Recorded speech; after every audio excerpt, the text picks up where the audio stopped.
खुलुमबाय लोगोफोर नोंथांमोनखौ फिन खेबसेबाव आंनि मोनसे गोदान भिडिअ बरायनानै लाहरबाय नोंथांमोना भिडिअखौ जोबजासिम नायलां लोगोसेनो भिडिअखौ लाइक खालाम शेयार खालाम लोगोसे नोंथाङा जुदि आंनि चेनेलखौ साबस्क्राइब खालामाखैब्ला साबस्क्राइब खालामनानै बेलनि आइकनाव थुनानै अलाव थुनानै हो फैदो दानिया भिडिअखौ जागायनोसै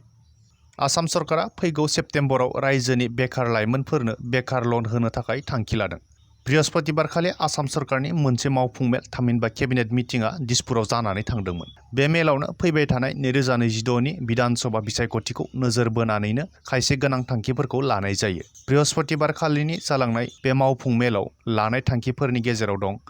आसामाव आइजोफोरनो होनाय अरुणोदय बिथांखि बे अरुणोदय बिथांखिखौ रायजोआव दा जेसेबां आइजोफोरा मोनगासिनो बैखौ फैगौ समाव बांहोनो थाखाय थांखि लानाय जायो बै बेलायावनो नायफामनो थाखाय आसाम सरकारनि रांखान्थि मन्थ्रि अजन्ता नेउग मन्थ्रि रनज पेगु बिमल बरा केशव महन्त आरो रन्जित कुमार दास बिथांमोनखौ लानानै मोनसे दालाय आफाद दानानै होनाय जायो बै दानानै होजानाय दालाय आफादा दान मोनसेनि गेजेराव रायजोनि सरकारा बेसेबांसिम अरुणोदय बिथांखिखौ होनो हागोन बैफोरखौ लानानै सरकारनो रिपर्ट होनाय जागोन नैथियाव थांखि बादियै मैयानि मावफुं मेलाव सिगाङावनो फोसावखानानै दोननाय एक निजुत मयना आसनिनि जोहै फरायसुलिफोरनो मोनफ्रोमबो दानाव 1000 राङै होनो लानायखौ नायफामनो थाखायबो मोनसे दालाय आफाद दानानै होयो बे दालाय आफादा फैगौ 7 साननि गेजेराव रिपर्टखौ होनाय जागोन बिनि 2 दान उनावनो मयना आसनि बिथांखिनि जोहै दान मोनसेयाव साफ्रोम फरायसुलिनो 1000 राङै होनाय जागोन मैयानि जालांनाय बे मावफुं मेलाव रायजो सरकारनि मावफुं आफादा आसामनि बेकार जेंनाखौ नोजोर बोनानैबो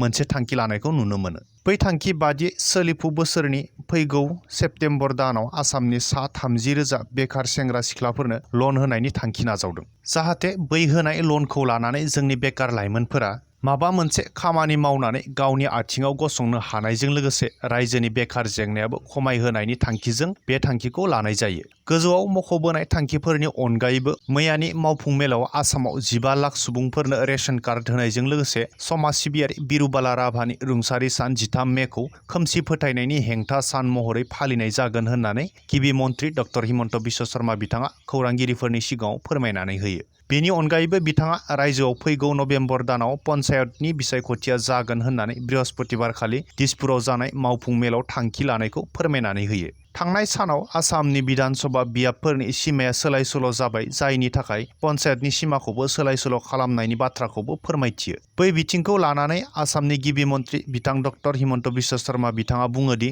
मोनसे पन्चायतआ जाहाथे मोननै विधानसभा बियाबनि गेजेराव थाया बेखौ नोजोर होनानै पन्चायतफोरनि सिमाखौ दानाय जागोन आरो फैगौ आगस्ट दानाव पन्चायतनि सिमाखौ थि खालामखांनाय उनावनो सेप्तेम्बर दानाव भट होग्राफोरनि फारिलाइ एबा भटार लिस्टआ ओंखारगोन बिनि उनाव अक्ट'बर एबा नभेम्बर दानाव पन्चायतनि बिसायख'थिया जागोन आरो बैफोर गासैबो बिसायख'थि आय'गनि सायाव सोनारगोन होननानै बुंथियो रायजोआव ड्राग्सनि हेंथायै पुलिस बिफाना सिग्रोमनाय संदाननायखौ गोख्रोङै खालामबाय थानायखौ जों नुनो मोनगासिनो दं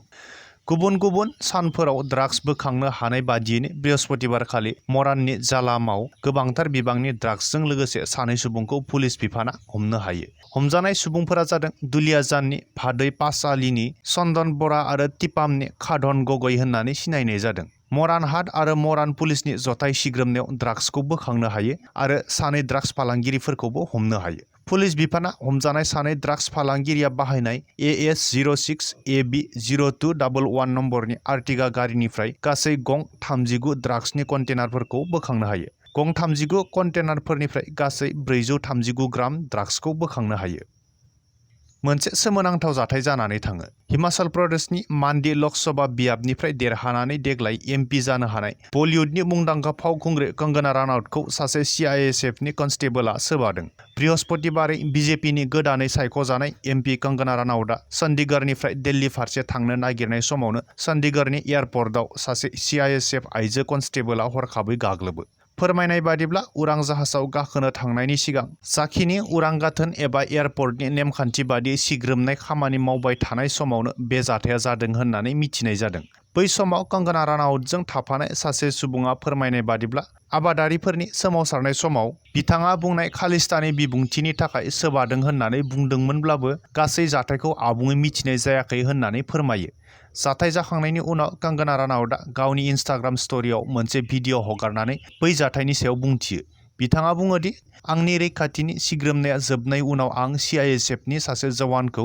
बारस'नानै थांदोंमोन जाय आंखौ मोखाङाव जोखोम खालामदोंमोन। बियो आंखौ रायदोंमोन। आं जेब्ला मानो बेफोरबायदि खालामदों सोंनायाव बियो आबादारिनि सोमावसारनायखौ आं मदद खालामो होननानै बुंदोंमोन होननानै कंगना रानाउतआ भिडिअनि गेजेरजों फोरमायो। मख'नो गोनांदि जाथायाव लोब्बा थानाय CISFनि कनस्टेबलनि सायाव FIR होनायजों लोगोसे साख्रिनिफ्राय बोख्लायनाय जायो आरो गासैबो जाथायनि सायाव नायबिजिरनाया सोलिगासिनो थानायखौ मिथिनानै मोननाय जादों।